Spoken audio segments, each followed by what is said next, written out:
This Red Sox team needs a boost. They're good.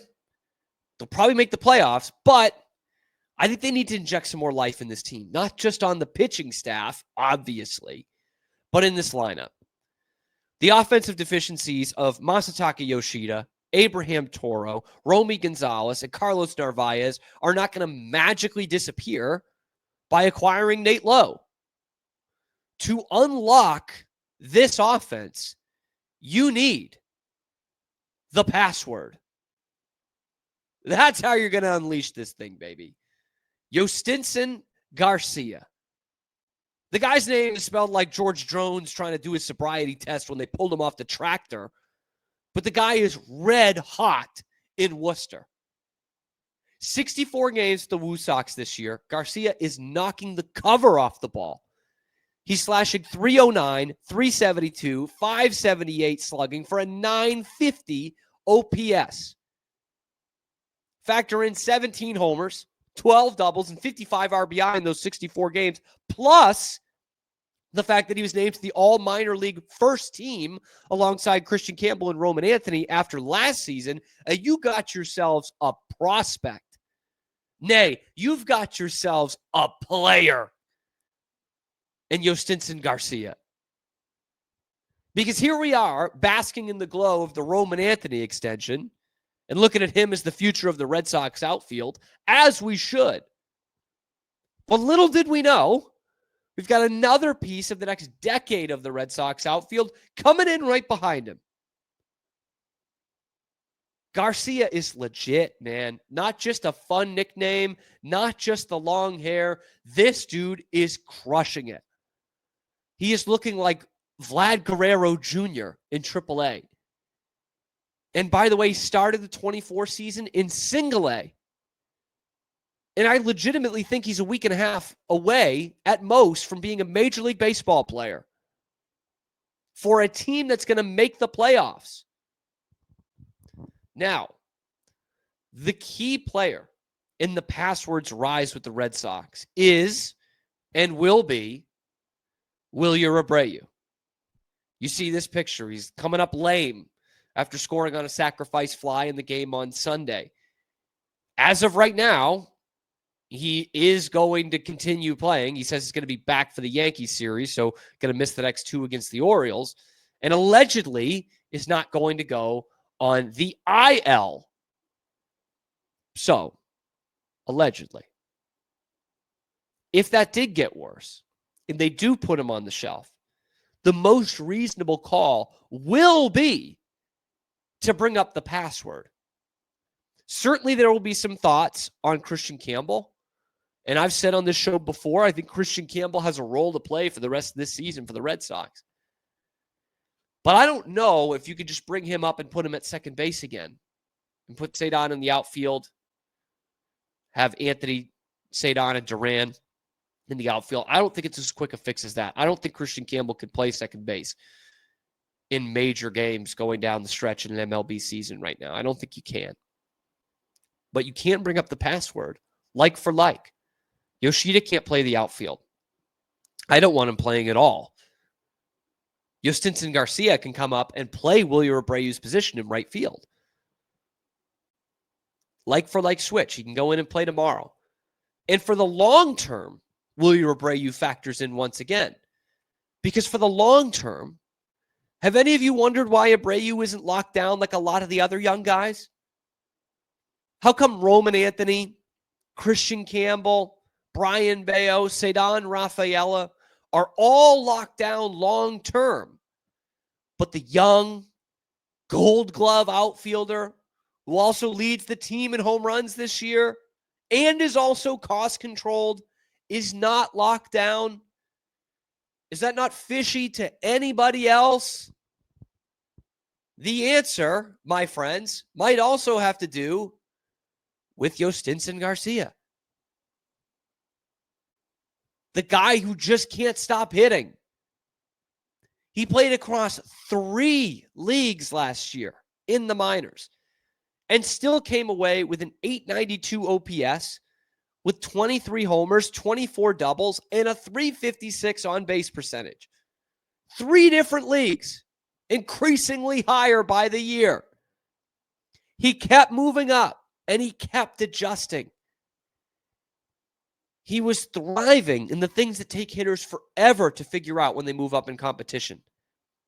Keeping a good eye at the plate, a .356 on-base percentage through 3 leagues last year. The pitching got better. He got more selective.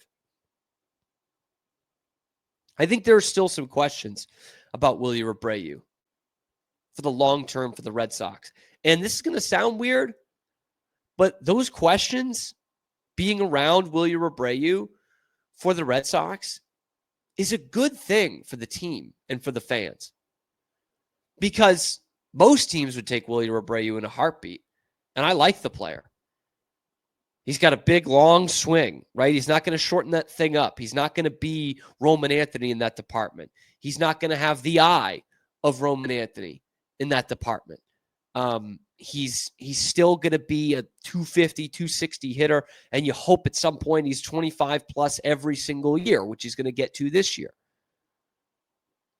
But he gets nagging injuries, and you've got maybe a more professional hitter than what you project long-term for Jhostynxon Garcia. So what I'm saying is the questions around Willie Abreu are pretty small. There's, this is not a bad baseball player, and it's definitely a guy that most teams, including Red Sox fans, would like to have locked down long-term. The reason why he's not locked down yet is because of guys like Roman Anthony and Jhostynxon Garcia. So I can absolutely see a world, and I'm going to talk about more of this later on this week as it pertains to a different outfielder. But I can definitely see a world where Willie Abreu or Jarren Duran gets thrown in a big-time trade this offseason.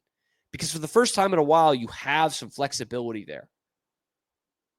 Don't trade him for nothing like you did with Rafael Devers. Like, that's not the kind of flexibility we want here. But you could trade him in a big package because you have Jhostynxon Garcia behind him. Because you have Cedar Rafaela locked down. Because you have Roman Anthony locked down. There's a lot of different ways that you can go with this. But also, looking past the outfield, I think the most glaring sign of the Red Sox optimism with Garcia is the fact they just started sticking him at first base over the weekend. Now, obviously, they just signed Nate Lowe. That was late Sunday night.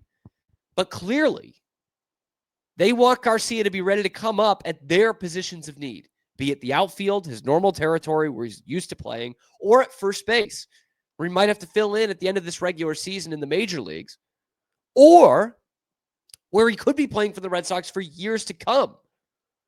Let's not forget Tristan Casas doesn't look like the guy you're going to be relying on for the next decade.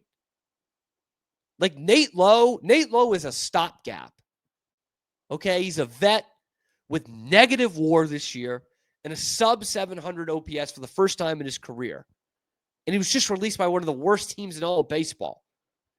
He's a warm body that is a slightly better option than honest Abe Toro at first base.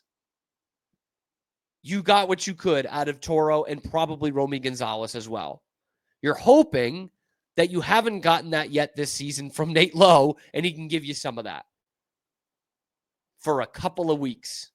The way you got Casey Kochman that one year, or James Loney thrown in the Beckett and Carl Crawford trade, Adrian Gonzalez trade. Like, that's what you're hoping you can get from Nate Lowe. A couple of weeks, a serviceable guy in the lineup, but he really hasn't been that this year. What you're grooming is Jhostynxon Garcia and Christian Campbell to play first base.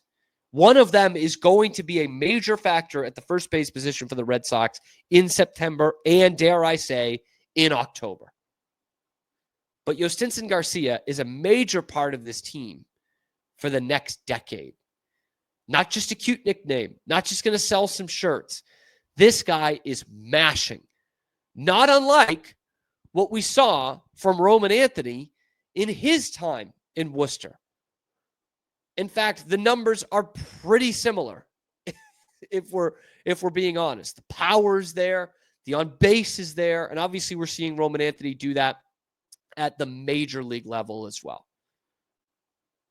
But these two guys, in terms of prospects, pretty similar to what we saw in their time in Worcester. I'm going to be there on Sunday. Jhostynxon Garcia, I will be personally scouting. But you look at this so far, and you could see why Red Sox fans are salivating over their next big prospect. This is a great time to be a Red Sox fan as we look towards the future. And again, you look at those power numbers for the password, it ain't bad. It ain't bad for a guy they signed basically so that they could coax his younger brother to come and sign. And we'll see him when he's back from that ACL injury. But let me know what you think about the password. Are we going to see him sooner rather than later? And what does he mean for the next 10 years of Red Sox baseball? Let me know in the comment section below. Be sure to like the video and subscribe to the channel. And let me know what Red Sox prospect you're most excited about. But mostly like and subscribe. It's free. It helps me keep my job, and it helps us on the path towards 4,000 subscribers. I'm your host, Cam Stewart. Zach Burke keeps us on the air. Check out the other videos on the channel, talking Red Sox, talking a lot of Bruins, and everything else going on in the world of Boston sports. We are here, so you don't have to listen to EEI or 98.5. Just remember that.